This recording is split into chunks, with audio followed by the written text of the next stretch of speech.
आज 15 मार्च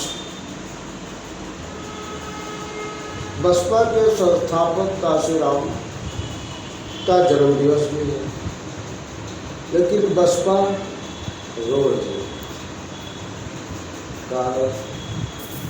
आखिर यहाँ तक पहुँचाने वाले बसपा के संस्थापक कौन? तो आज ये तो यही कहना पड़ेगा कि काशीराम तेरी नेक कमाई सबने मिलकर बेची खाई। ये यूं ही नहीं कहना पड़ रहा है। क्यों? क्योंकि आपको बता दें कि जब बसपा के संस्थापक मानवर काशीराम, जिनका जन्म 15 मार्च 1934 को खासपुर रोपड़ पंजाब में एक रविदासी सिख परिवार में हुआ। 1958 में बीएससी से स्नातक होने के बाद काशीराम जी पूना में रक्षा उत्पादन विभाग में सहायक वैज्ञानिक के पद पर थे। डीआरडीओ पूना में नौकरी के दौरान वाल्मीकि जात के जनोनी अम्बेडकरवादी चपरासी यानी चतुर्श्रेणी कर्मचारी दीना भाना ने बाबा साहब द्वारा लिखित पुस्तक एनिहिलेशन ऑफ कास्ट यानी कि जात का विनाश काशीराम साहब को दी, जिसे काशीराम ने एक ही रात में 3 बार पढ़ा। बाबा साहब की इस पुस्तक को पढ़ने के बाद उनका कहना था कि इस पुस्तक में मुझे जीवन भर का काम दिया। काशीराम का मन विचलित हो गया और उन्होंने सरकारी सेवा से इस्तीफा देकर सामाजिक कार्यों में लग गए। काशीराम का जीवन त्याग और निष्ठा का उत्कृष्ट उदाहरण है। उन्होंने सामाजिक परिवर्तन, आर्थिक मुक्ति को अपने जीवन का लक्ष्य निर्धारित किया तथा इसकी प्राप्ति के लिए अपने आप को पूरी तरह समर्पित कर दिया। अब उनकी माँ ने उन्हें शादी करने के लिए कहा तो काशीराम ने माँ को समझाया। उन्होंने कहा समाज की भलाई के लिए खुद को समर्पित कर दिया, शादी नहीं करें। नौकरी छोड़ने पर उन्होंने 24 पन्ने का एक पत्र अपने परिवार को लिखा, जिसमें उन्होंने बताया कि आज मैं संन्यास ले रहा हूँ। परिवार से उनका कोई रिश्ता नहीं है, वे परिवार के किसी भी आयोजन में नहीं आ पाएंगे। इस पत्र में यह भी बताया कि जिंदगी शादी नहीं करेंगे और उनका पूरा जीवन बहुजन समाज के उत्थान को समर्पित है।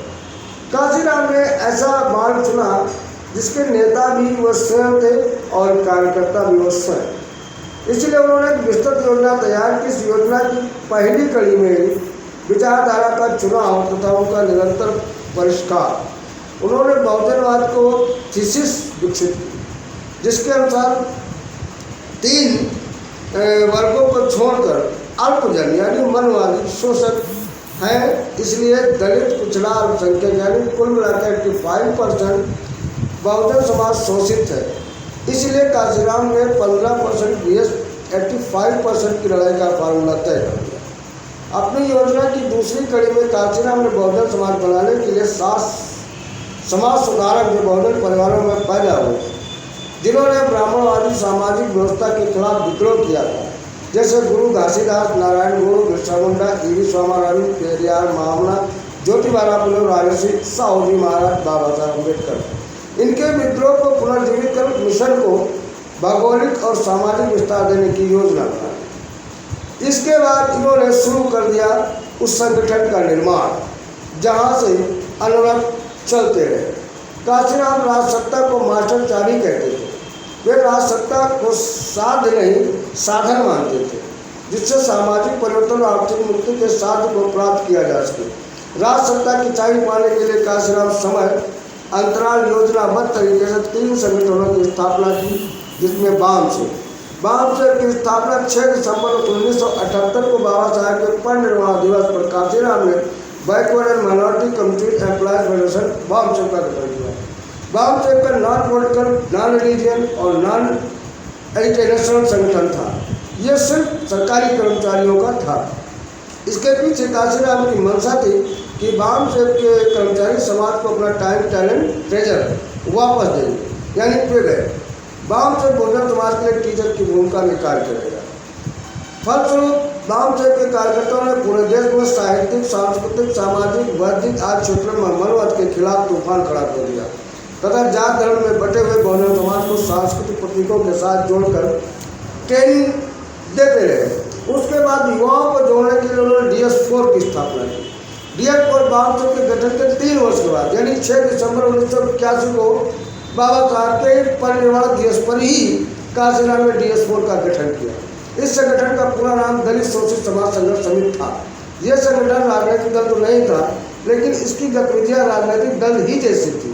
बामसेब की भूमिका अब अप्रत्यक्ष तौर पर DS4 के माध्यम से संघर्ष में परिवर्तित हो चुकी, जिसकी वजह से काशीराम के नेतृत्व में मनुवाद के खिलाफ एक जन आंदोलन खड़ा हो गया। काशीराम अपने कार्यकर्ताओं के ट्रेनिंग शिविरों के माध्यम से करते थे। जिन लोगों को गैर राजनीतिक जड़ें मजबूत नहीं होती, ये काशीराम का कहना था, जिन लोगों की गैर राजनीतिक जड़ें मजबूत नहीं होती और राजनीति में सफल नहीं होती। अब बामसेब और DS4 की गतिविधियों से गैर राजनीतिक जड़ें मजबूत हो चुकी थी। काशीराम सक्षम नेतृत्व से बहुजन समाज में राजनीतिक भूख पैदा हुई थी। बहुजन समाज पार्टी की स्थापना 14 अप्रैल 1984 को बाबा साहब के जन्म दिवस पर काशीराम जी ने बहुजन समाज पार्टी की स्थापना कर दी।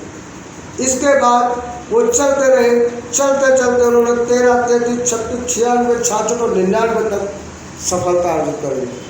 उसके बाद के प्रकार उनका देहांत हो गया।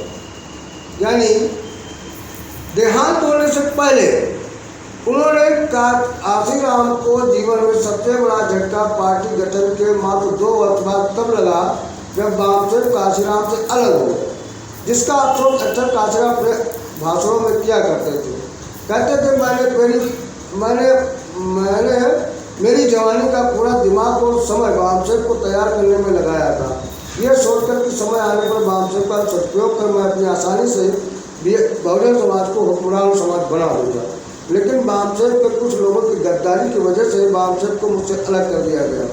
मैंने फिर प्रण किया कि अब मुझे अपने मजबूते पर ही इस मिशन को मंजिल तक पहुंचना होगा। काशीराम की उपस्थिति से यह तो अंदाजा लगाया जा सकता है कि अगर उनके बामसेब का साथ मिला होगा तो जरूर बहुजन समाज को हुक्मरान समाज बना सकते थे। फिर भी काशीराम का करिश्मा था। उन्होंने बसपा को दूसरे चुनाव में राष्ट्रीय पार्टी का दर्जा दिलाते हुए पार्टी के 11वें वर्ष में 3 जून 1995 को उत्तर प्रदेश जैसे बड़े राज्य का मुख्यमंत्री मायावती को बना दिया। काशीराम के शासन में मायावती ने 3 बार कुछ महीनों के लिए मुख्यमंत्री का कार्यभार संभाला। उनका कार्यकाल प्रभावशाली था कि मायावती 2007 में पूर्ण बहुमत की सरकार बना ली। 2007 ये उनका उस समय का दौर था जब काशीराम की मृत्यु हो चुकी थी और उन सहानुभूति लहर में पूर्ण बहुमत की सरकार काशी बना ली। निष्कर्ष तौर पर कहा जा सकता है कि काशीराम त्याग समर्पण की सारी सीमाओं को लाकर बहुजन समाज के प्रति संवेदनशील और अपने मकसद के प्रति जिद्दी थे। उनकी एक जिद का ही परिणाम था कि साधनहीन काशीराम ने पुणे, पेरियार, अम्बेडकर निधन के साथ दफन हो चुका था। काशीराम ने उस मिशन को जीरो से शुरू कर पुनर्जीवित कर दिया था।